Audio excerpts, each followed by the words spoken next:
이 시간에는 사도행전 11장 18절부터 21절 말씀까지 읽었습니다. 오늘은 사도행전 54번째 시간으로 부제목은 안디옥 교회가 세워지다입니다. 안디옥 교회가 세워지다. 헬라어로 생명을 뜻하는 단어가 두 개가 있습니다. 하나는 육체의 생명을 뜻하는 푸시케라는 단어고, 또 다른 하나는 주님을 통해서만 얻어지는 영원한 생명인 조회라는 단어입니다.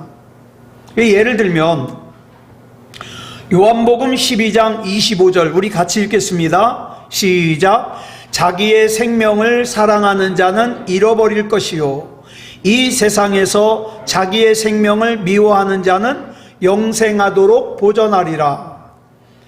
여러분, 이 말씀을 우리말 성경으로 보면 다 생명으로 기록되어 있지만 헬라어 성경으로 보면 사랑하는 생명이 있고요, 잃어버리는 생명이 있어요. 각각 다른 생명이에요. 또 미워하는 생명이 있고요, 영생하는 생명이 있어요. 각각 다른 단어예요.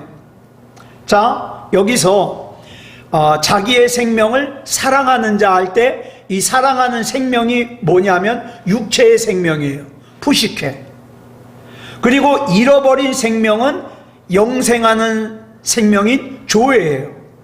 또 이 세상에서 자기의 생명을 미워하는 자, 이 미워하는 생명은 푸시케예요. 육체의 생명.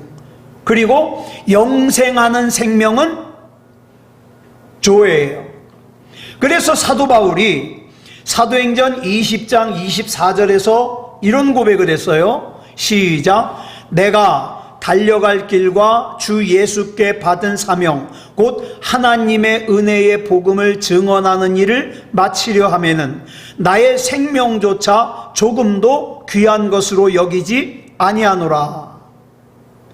여기서 사도 바울이 하나님이 맡겨주신 사명을 감당하기 위해서 조금도 귀한 것으로 여기지 않는 생명이 뭐냐? 육체의 생명이에요.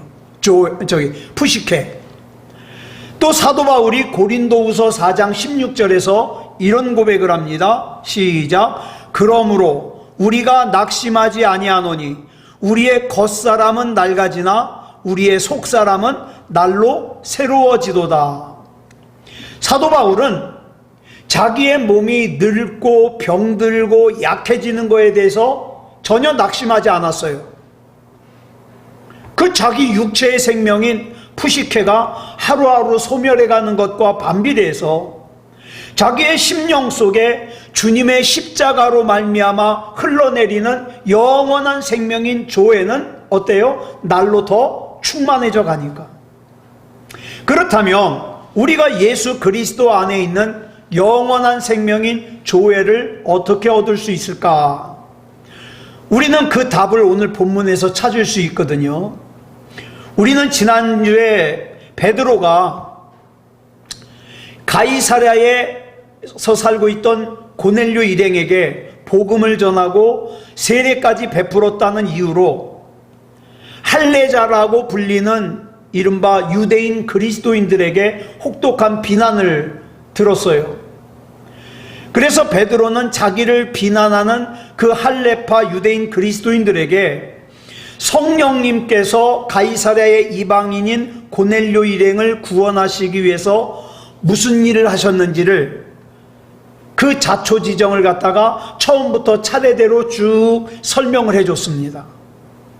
베드로의 설명을 다 듣고 나자 베드로를 갖다가 비난했던 그 할례자들이 어떤 반응을 보였는가? 본문 18절에 이렇게 기록하고 있습니다. 시작. 그들이 이 말을 듣고 잠잠하여 하나님께 영광을 돌려 이르되 그러면 하나님께서 이방인에게도 생명 얻는 회개를 주셨도다 하니라. 베드로의 말을 들은 할례파 유대인 그리스도인들은 그 베드로를 비난하던 입을 다물었습니다. 그 대신에 입을 열어서 그 이방인인 가이사랴에서 살고 있던 고넬료 일행에게 복음을 전하게 하고 구원하신 하나님께 영광을 돌리면서 이렇게 얘기를 하죠. 하나님께서 이방인에게도 생명 얻는 회개를 주셨도다. 하나님 찬양했습니다. 자, 이 본문 18절에서 언급하고 있는 생명은 육체의 생명을 뜻하는 푸시케가 아니에요. 영원한 생명을 뜻하는 조회입니다. 조회. 자, 본문을 통해서 우리는 영원한 생명인 조회를 얻을 수 있는 방법이 뭔가를 알게 됩니다. 그게 뭐냐? 바로 회개입니다. 회개. 회개는 영생하는 생명인 조회를 얻는 첫 관문이에요. 그런데 이 회개가 예수 그리스도의 조회를 얻기 위하여 먼저 행해야 되는 조건이라는 뜻은 아니에요. 이거는 생명을 얻기 위한 조건이 아니에요. 자, 본문에 나오는 생명 얻는 회개의 헬라어 원문을 보다 정확하게 번역을 하면 생명을 향한 회개, 이렇게 번역할 수 있어요. 생명을 향한 회개. 즉 이런 거예요. 인간이 회개함으로써 이 땅에 없던 영원한 생명인 조회가 회개하는 순간 비로소 생겨난 게 아니에요. 비로소 주어진 게 아니에요. 예? 예수 그리스도의 영원한 생명인 조회는 그 이전부터 이미 선행적으로 임해 있었어요. 그렇기 때문에 회개하기만 하면 그 조회를 향하여 방향을 트는 거예요. 방향. 그러면 회개는 구체적으로 무슨 뜻이냐? 우리가 흔히 회개한다 그러면 뭘 생각합니까? 하나님, 나 이것도 잘못했고요, 저것도 잘못했고요, 죄송합니다, 잘못했습니다, 기도하는 거, 이걸 회개라고 생각해요. 자, 보세요. 입으로 자기의 죄를 고하고 뉘우치는 건 다른 말이 있어요. 뭐라고 합니까? 자백한다 또는 자복한다, 이렇게 얘기를 해요. 이건 성경이 말하는 회개가 아니에요. 본문에서 회개로 번역된 헬라어가 메타노이아인데 이 단어의 뜻이 뭐냐 하면 돌아서는 것이에요. 방향을 바꾸는 거, 돌아서는 거. 자신이 영적으로 죽었으면서도 죽은 줄 알지 못해서 하루하루 지옥을 향해서 달려가던 삶으로부터 이미 우리에게 선행적으로 임해 계신 예수 그리스도의 영원한 생명인 조회를 향해서 돌아서는 거, 그리고 조회를 향하여 방향을 바꾸는 거, 이게 회개예요. 예수 그리스도를 영접한다는 것은 예수 그리스도를 향하여 내 삶의 방향을 바꾸는 거예요. 돌이키는 거예요. 예수 그리스도를 믿는다는 건 뭡니까? 해골에 지나지 않는 자기 인생의 십자가를 세우고 그 십자가에서 흘러내리는 예수 그리스도의 영원한 생명인 조회를 향하여 내 삶의 중심을 돌이키는 거예요. 바꾸는 거예요. 근데 여러분, 오늘날 많은 그리스도인이라고 하는 사람들이 착각을 해요. 오늘날 많은 그리스도인들이 회개라고 하는 건 사실은 회개가 아니에요. 내 삶의 방향을 바꾸는 것까지가 회개예요. 이것은 마치 이런 거예요. 우리가 집에 들어가서 방에 불을 켭니다. 스위치를 올리면 어떻게 해요? 스위치를 올리면 저 발전소에서 그때서야 전기를 만들어가지고 막 집으로 보내가지고 도착해서 불이 들어옵니까? 안 그래요. 이미 전기는 어디까지 다 들어와 있어요? 스위치까지 들어와 있어요. 그러면 스위치를 갖다가 딱 올림과 동시에 연결이 돼가지고 전구에 불이 들어오는 거예요. 여러분, 베드로와 바울이 위대한 사람이기 때문에 사도가 된 게 아니에요. 베드로는요 무식한 어부예요. 또 바울은요 주님을 대적하던 사람이었어요. 예수 믿는 사람들을 잡아 감옥에 가두고 죽이고 핍박하던 사람이었어요. 그런데 그들이 주님을 위해서 한 것은 뭐밖에 없습니까? 방향을 바꾼 것밖에 없어요. 주님을 향해서. 그때 그들을 통해서 역사하신 예수 그리스도의 영원한 생명인 조회가 그들 안에 흘러 넘쳐서 사도가 될 수 있었던 거예요. 중요한 것은 이제 오늘 본론으로 들어가서 이 사건의 영향을 받아서 생긴 교회가 안디옥 교회예요. 더 구체적으로 말하면 비시디아에 있는 수리아에 있는 안디옥 교회예요. 여러분, 안디옥 교회가 여러 군데 있어요. 뭐 비시디아에도 있고 수리아에도 있고. 그런데 여기서 생긴 이 안디옥 교회는 수리아 안디옥 교회예요. 이 수리아 안디옥 교회의 출현이 획기적인 사건인 것은 안디옥 교회가 가지는 세 가지 중요성 때문에 그래요. 첫째, 이 안디옥 교회는요, 이방 세계에 세워진 최초의 이방인 교회였어요.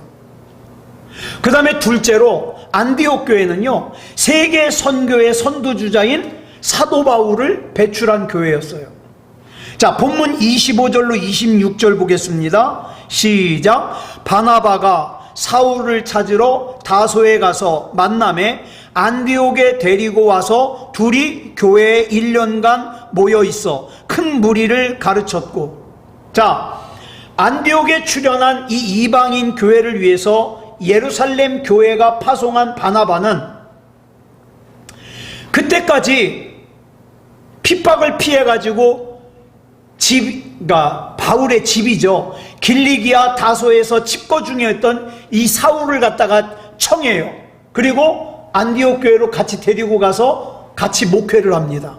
공동 목회를 하는 거죠. 그리고 1년 후에 사울은 안디옥 교회에서 파송을 받아 세계 선교를 하러 출발합니다. 그래서 세 차례에 걸친 선교 여행을 통해서 지중해 세계뿐만 아니라 지금의 전 세계에 영향을 끼치는 그런 복음을 전하게 되죠. 그 바울을 배출한 교회가 안디옥 교회예요.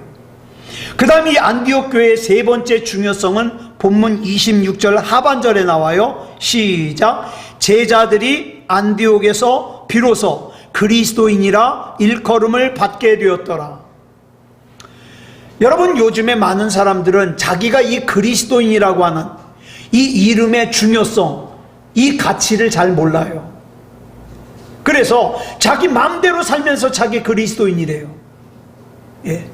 일주일 동안 하나님을 한 번도 생각하지 않으면서 자기를 그리스도인이래요. 근데 여러분, 이 그리스도인이라는 이름이 언제부터 생기기 시작했느냐? 바로 이 안디옥 교회에서부터 생기기 시작했어요. 세상 사람들이 보기에 이 안디옥 교회 교인들은요, 분명히 나하고 같은 사람인데 달라요. 달라. 다른 삶을 살아요. 이와 같은 이유로 이 수리아의 안디옥 교회의 출현은 2000년 교회 역사에 있어서 아주 획기적인 사건이죠. 자, 그렇다면 이렇게 획기적인 사건인 이 안디옥 교회가 대체 누구에 의해서 세워졌을까? 본문 19절 보겠습니다. 시작. 그때에 스데반의 일로 일어난 환란으로 말미암아 흩어진 자들이 베니게와 구브로와 안디옥까지 이르러 유대인에게만 말씀을 전하는데, 자, 사도행전 8장에서 증언하는 것처럼 스데반 집사님이 순교를 당했습니다. 그래가지고 그 일을 시작으로 해가지고 유대교의 박해를 피해 이 유대교 교인들이 그리스도인들을 갖다가 막 잡아 가두고 그 다음에 죽이고 막 그러는 거예요. 그래서 그 박해를 피해서 예루살렘의 수많은 그리스도인들이 사방으로 흩어졌어요. 자, 그들 가운데 이 베니게와 구브로라는 곳으로 간 사람들이 있어요. 그래서 그 사람들 중에서 안디옥까지 간 사람이 있어요. 수리아에 있는 안디옥까지. 자, 이스라엘 영토 밖에 베니게는 지금이 어디냐? 레바논이라는 곳이에요. 레바논. 그 다음에 구브로는 어디냐? 지중해에 위치한 이 세계적인 휴양도시예요. 지금은 키프로스 섬이라 그러는데 이 키프로스가 구브로예요. 구브로. 그리고 안디옥은 수리아에 있는 안디옥이에요. 이렇게 사방으로 흩어진 유대 그리스도인들은 그곳에서 살고 있는 유대인들에게만 복음을 전했어요. 네? 왜요? 그때까지만 해도 이 사람들의 이 사고방식에는 이 복음이라는 것은 유대인들에게만 해당되는 거라고 생각했기 때문이에요. 자, 본문 20절부터 21절까지 보겠습니다. 시작. 그 중에 구브로와 구레네 몇 사람이 안디옥에 이르러 헬라인에게도 말하여 주 예수를 전파하니 주의 손이 그들과 함께 하심에 수많은 사람들이 믿고 주께 돌아오더라. 놀랍게도 2000년 교회 역사 가운데 획기적인 사건으로 기록되는 안디옥 교회 출현은 구브로와 북아프리카의 항구 도시인 구레네에서 온 몇몇 사람의 그리스도인들에게, 이 사람은요 몇 명인지도 몰라요. 기록이 없어요. 이름이 뭔지도 안 남아 있어요. 그냥 몇몇의 그리스도인이라고만 알고 있어요. 그 사람들에 의해서 세워진 교회가 바로 안디옥 교회예요. 자, 이것은 사도 베드로 입장에서 보면 정말 아쉬운 일이에요. 왜냐하면 유대 그리스도인들로만 구성된 초기 기독교 교회들이 이 복음은 유대인들과는 이방인들과는 상관이 없어. 그래가지고 어떻게 합니까? 그저 유대인들의 전유물로만 생각하고 있는 이 상황에서 이스라엘 영토 내인, 그러니까 이스라엘 영토 안에 있는 가이사랴라는 곳에서 살고 있던 이방인인 고넬료 집에 베드로에 의해서 그들이 예수님을 구주로 영접하고 성령 받고 세례 받고 교회가 세워지게 됐어요. 최초의 이방인 교회가 되는 거죠. 근데 이건 본래 베드로가 의도한 것이 아니에요. 유대인이었던 베드로 역시 이 복음은 유대인들만 위한 것이라고 생각했어요. 이 베드로가 이방인인 고넬료의 집을 찾아가서 그곳에 이방인 교회를 세우게 된 것은 전적으로 누가 하신 일이에요? 성령님이 하신 일이에요. 성령님께서 복음을 유대인들만의 전유물로 오해하고 있는 그 베드로의 잘못된 생각을 교정해 주셨기 때문이에요. 그렇다면 당연히 자, 이렇게 이방인들이 구원받고 성령 받는 걸 봤으니까 당연히 베드로가 어떻게 해야 돼요? 이방인들에게 복음을 전해야 당연하죠. 이스라엘 영토 안에 있는 가이사랴의 최초의 이방교회를 세웠던 것처럼 이방으로 가서 이방 지역에 또 이방교회를 세워야 마땅하죠. 그런데 베드로는 그런 생각을 전혀 못해요. 사도행전 12장에 의하면 베드로는 계속 예루살렘에 머물러 있어요. 그 사이에 또 하나의 획기적인 사건인 안디옥 교회의 출현은 사도가 세운 게 아니라 일반 누군지도 이름을 알 수 없는 몇몇 그리스도인에 의해서 이 안디옥 교회가 세워지게 되죠. 참 베드로 입장에선 아쉬운 일이에요. 근데 이게 처음이 아니에요. 우리가 앞에서 살펴봤던 사도행전 8장에서 똑같은 아쉬움을 느꼈잖아요. 자, 스데반 집사님이 순교하는 것을 통해서 박해가 시작되죠. 그래서 예루살렘을 떠난 그리스도인들 가운데 7 집사님 중에 하나인 빌립 집사님이 사마리아 성에 이르러서 사마리아 사람들에게 복음을 전했습니다. 유대인들은 보통 같은 민족이었는데, 본래 같은 민족이었는데 그 사마리아 사람들이 아수르의 정책에 의해서 어떻게 해요? 막 이방인들 반은 이방으로 끌고 가고 반은 이방인들을 갖다가 데려다 정착을 시켜서 같이 결혼을 막 시켰어요. 그래가지고 피가 섞이게 된 거죠. 우리는 이렇게 피가 섞인 걸 뭐라 그래요? 혼혈이라 그래요. 저희 어렸을 때는 튀기라 그래요. 튀기. 예? 그래가지고 저희 친구 중에도요, 외국인 한 분은 한국 사람이고 한 분은 외국 사람이 결혼해가지고 섞인 그런 친구가 있었어요. 근데 이 친구가 얼마나 힘들어하는지 몰라요. 네, 힘들어요. 근데 요즘에는 그러지 않잖아요. 참 사람들이 자유로워졌어요. 자, 그런데 이 사마리아가 그렇게 혼혈 정책을 해가지고 어떻게 해요? 피가 다 섞였어요. 그랬는데 남유다 사람들은 북이스라엘 저 사마리아 사람들을 보면서 뭐라 그래요? 저 피가 섞인 민족이라 그래가지고 개취급을 했어요. 개취급.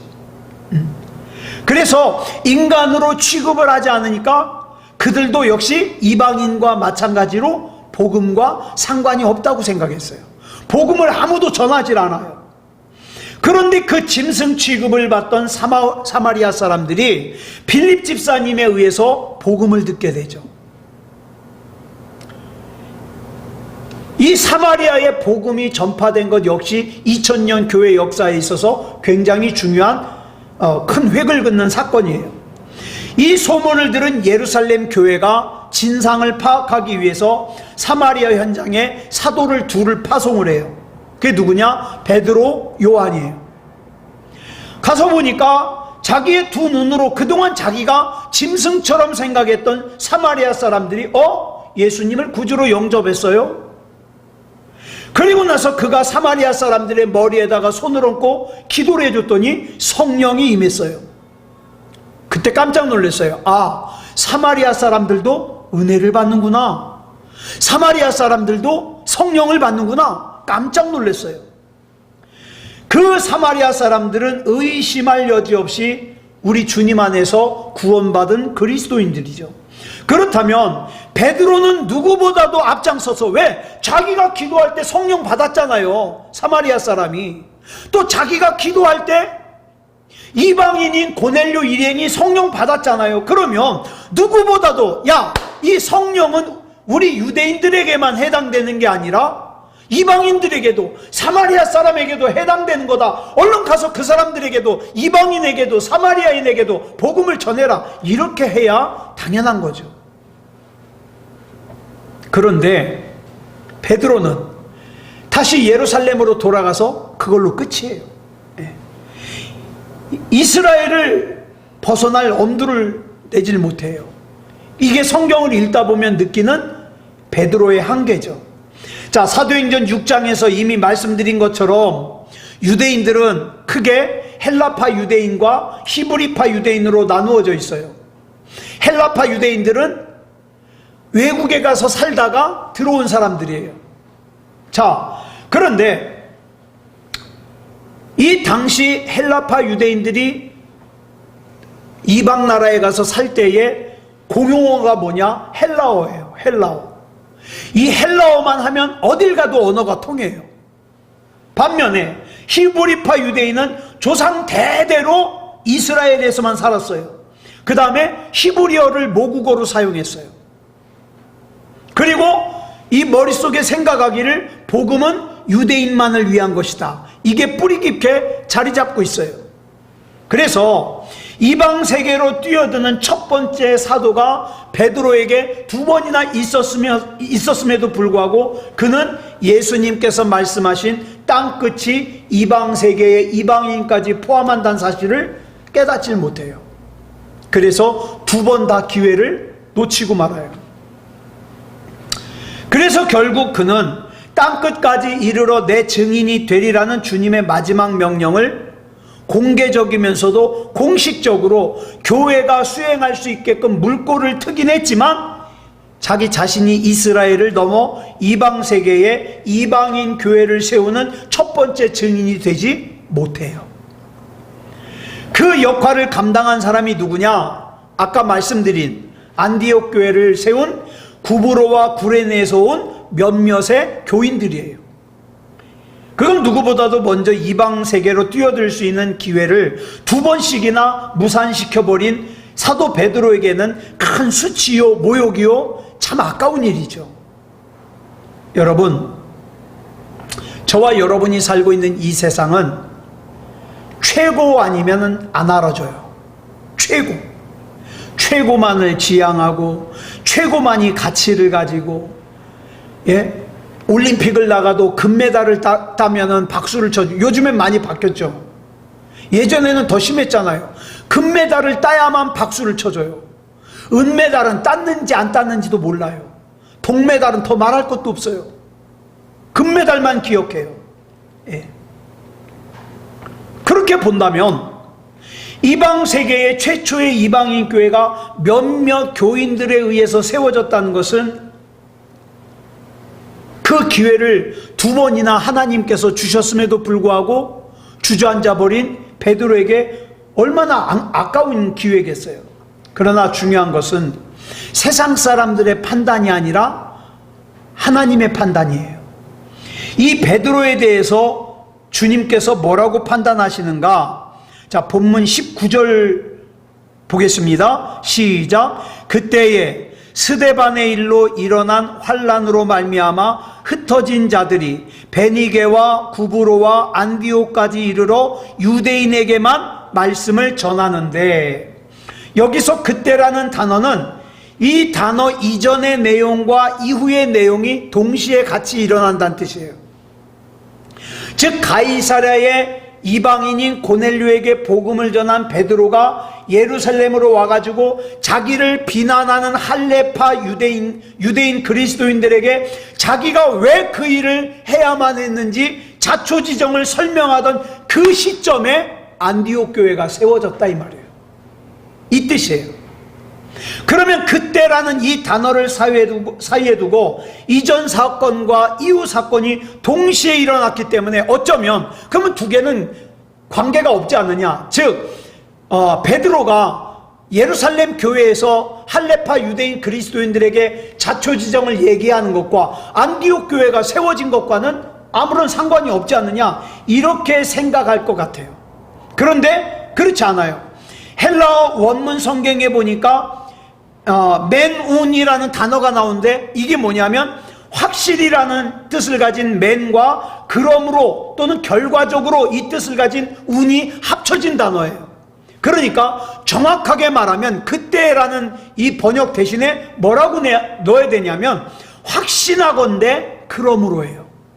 확신하건대 그러므로. 즉 이전 사건과 그 이후 사건이 연관성이 있다는 뜻이죠.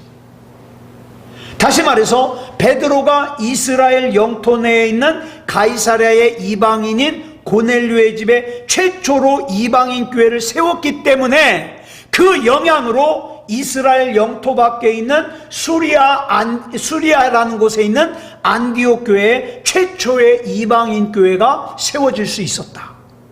이렇게 봐야 되는 거예요. 베드로가 이방인 고넬료 일행에게 복음을 전했고 또 예루살렘 교회가 그 사실을 공식적으로 수용했다는 소문은 삽시간에 사방으로 다 번져갔죠. 그 놀라운 소식을 들은 그리스도인들 중에 안디옥을 찾아간 몇 명의 그리스도인에 의해서 2000년 교회 역사의 획기적인 사건인 최초의 이방인 교회가 세워진 거예요. 이처럼 본문은 베드로가 가이사랴 이방인인 고넬료의 집에 이방인 교회를 세운 사건과 연장선상에서 안디옥 교회가 세워진 걸 보고 있습니다. 이런 거예요. 저와 여러분 말 잘 못해요. 저와 여러분 전도 잘 못해요.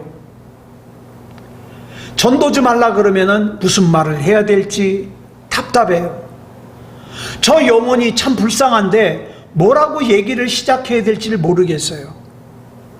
그렇지만 기도하는 가운데 어떤 기회가 와가지고 한마디 했어요. 나는 당신이 예수 믿고 구원받았으면 참 좋겠어요.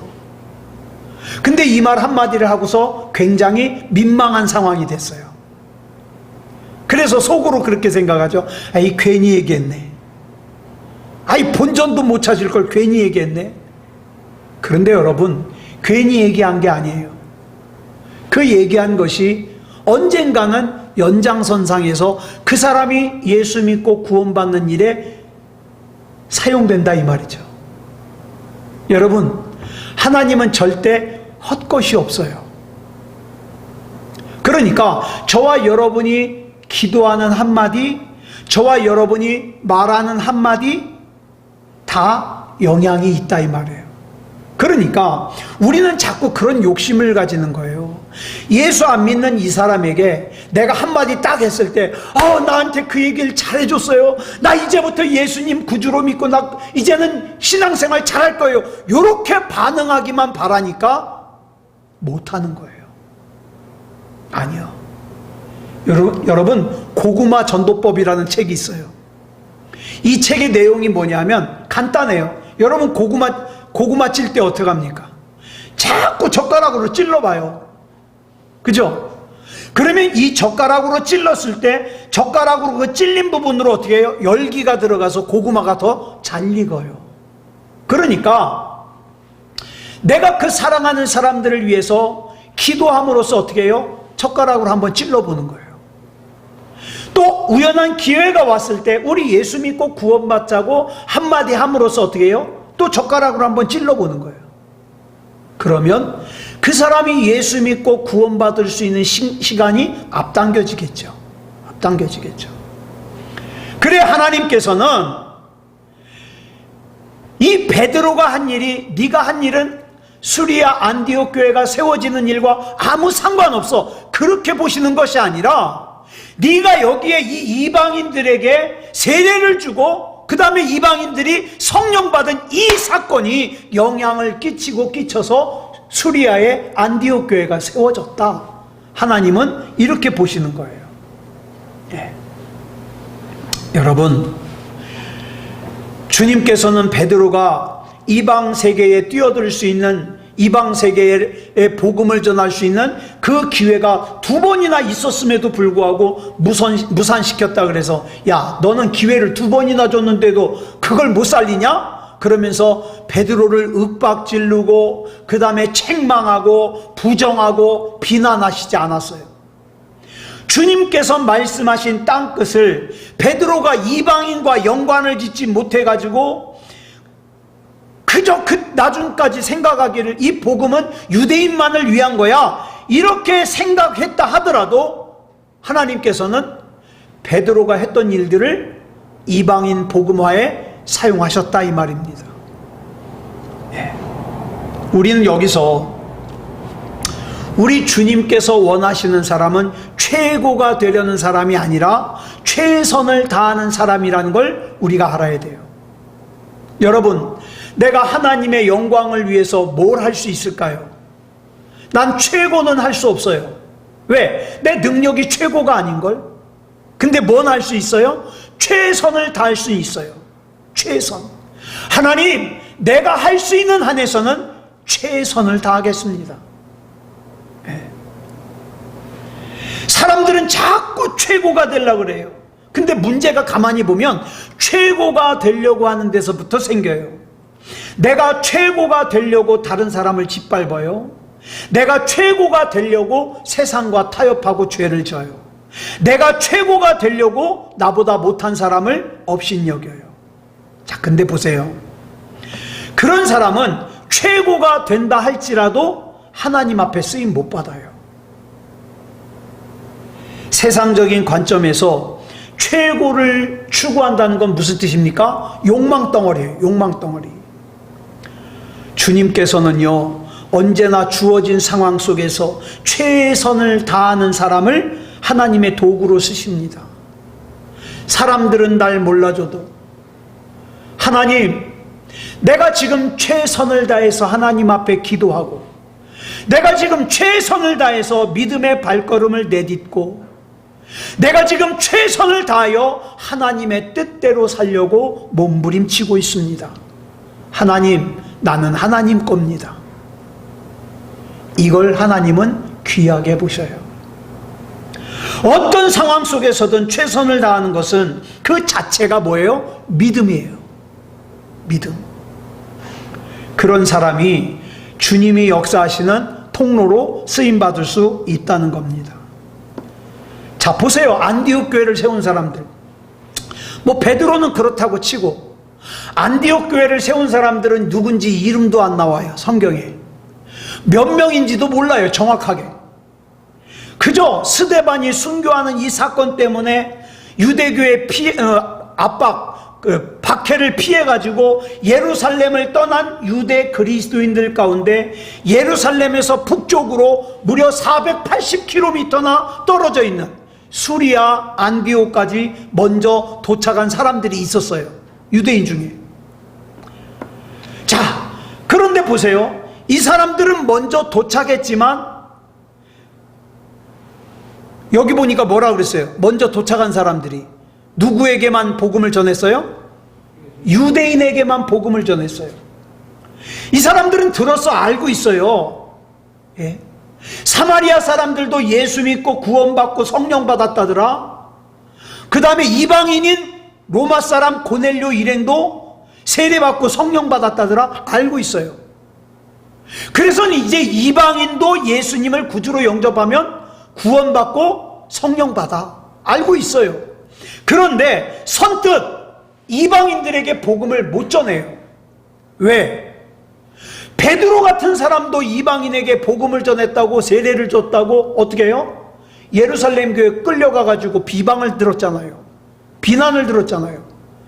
괜히 내가 이방인들에게 복음을 전했다가 구설수에 오르면 어떡해? 이방인들도 예수 믿고 구원받은 건 알겠는데 나는 괜히 난 구설수에 오르는 거 싫어. 그래서 어떻게 해요? 유대인들에게만 말씀을 전했어요. 여러분, 안다는 것과 아는 것을 실천하는 것은 달라요. 하나님을 사랑해야 된다는 것을 아는 것과 실제로 하나님을 사랑하는 것은 달라요. 하나님을 예배해야 된다는 걸 아는 것과 하나님을 실제로 예배하는 것은 달라요. 우리는 하나님의 말씀이 진리라는 것을 다 압니다. 알아요. 그렇다면 이 하나님의 말씀이 진리라는 걸 안다면 이 진리되는 이 하나님의 말씀대로 살아야 될 거 아니에요. 근데 어떻게 해요? 말씀대로 살았다가 손해보면 누가 책임져? 못 믿는 거예요. 하나님의 말씀대로 살다가 내가 현재 누리고 있는 거, 가지고 있는 거, 이거 잃어버릴까봐, 손해볼까봐 두려운 거예요. 그래서 여러분, 믿음은 용기입니다. 믿음은 용기예요. 전에 믿음은 뭐다 여러 가지로 말씀드렸잖아요. 그 중에 하나가 뭐예요? 믿음은 용기입니다. 오직 용기 있는 사람만이 하나님을 전적으로 신뢰하면서 하나님의 말씀을 쫓아 살 수가 있어요. 여러분, 75세의 아브라함이 고향과 친척과 아버지의 집을 등지고 하나님의 말씀을 쫓아 미지의 세계로 나아간다. 하나님께서 지시할 곳을 향해서 간다. 용기예요, 용기. 예. 제가 점점 나이를 먹으면서 느끼는 게 뭐냐? 변화되는 게 싫어요. 뭐가 바뀌는 게 싫어요. 그냥 살아왔던 그대로 살고 싶지 뭐가 막 바뀌는 게 싫어요. 바뀌는 건 뭐예요? 바뀐 것에 적응하는 건 용기예요. 용기. 미디안 광야에서 양치기를 하던 80세의 노인 모세가 마른 지팡이 하나만 들고 하나님의 명령에 순종해서 당시 세계 최강의 제국인 애굽으로 가서 애굽의 왕인 바로와 맞서는 거, 이스라엘 백성을 해방시키러 가는 거, 이건 용기예요. 용기. 처녀 마리아가 당시에 처녀가 아기를 가지면 성 밖으로 끌어다가 돌로 때려 죽인다는 걸 알면서도 주님 뜻대로 내게 이루어지이다 그러면서 성령으로 잉태하는 걸 받아들이는 거 용기예요. 용기. 어떤 사람이 용기를 가지냐? 믿음 있는 사람이. 유대인인 베드로가 유대인의 관습과 관례를 어기면서까지 하나님의 명령을 쫓아 이방인인 고넬료 일행을 찾아가 복음을 전하고 세례를 준 것 역시 용기예요. 용기. 그런데 본문 19절에서 누구보다도 안디옥에 먼저 이른 유대 그리스도인들은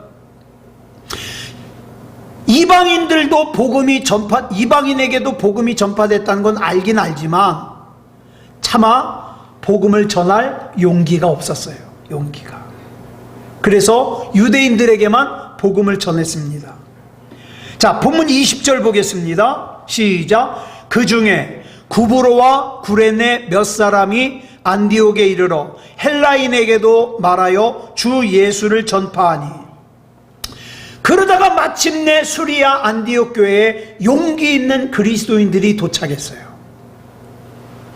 지중해의 섬 구브로와 북아프리카 항구 도시인 구레네에서 안디옥에 이른 유대 그리스도인들은 자신들보다 먼저 안디옥에 이르렀던 19절의 그리스도인들과는 달리 이방인인 헬라인들에게도 용기 있게 복음을 전했습니다.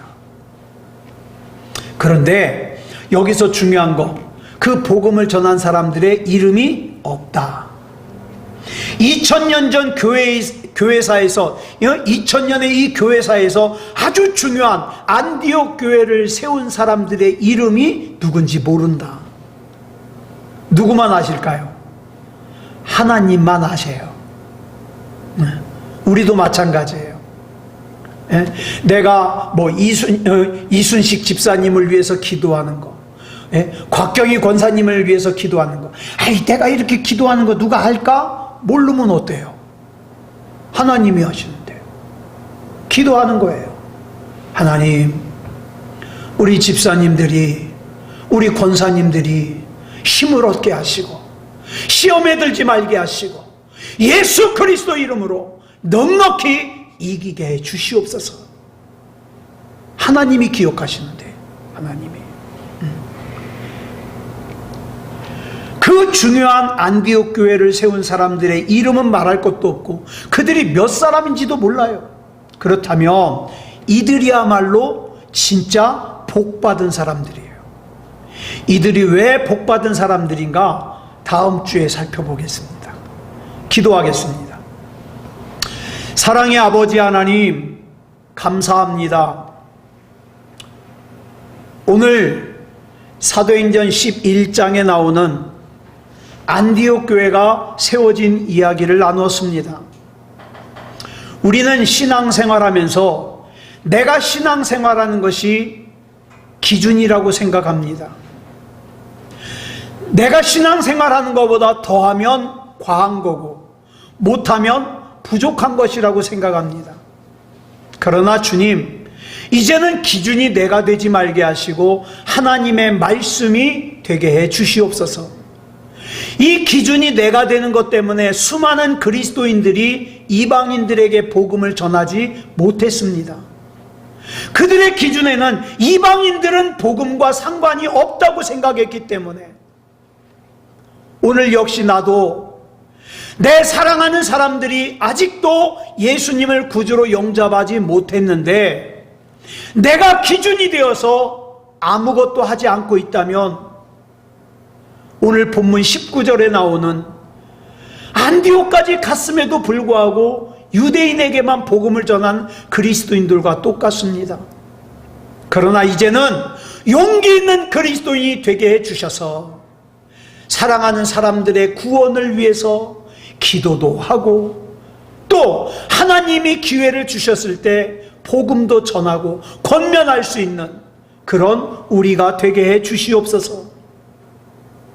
그래서 사랑하는 사람들이 예수님을 구주로 영접하고 하나님이 믿어진다고 신앙을 고백하고 또 하나님 안에서 귀한 직분도 받고 또 하나님 안에서 귀한 사명도 감당해서 그 신앙이 자라는 것을 볼 수 있는 그런 복을 허락해 주시옵소서.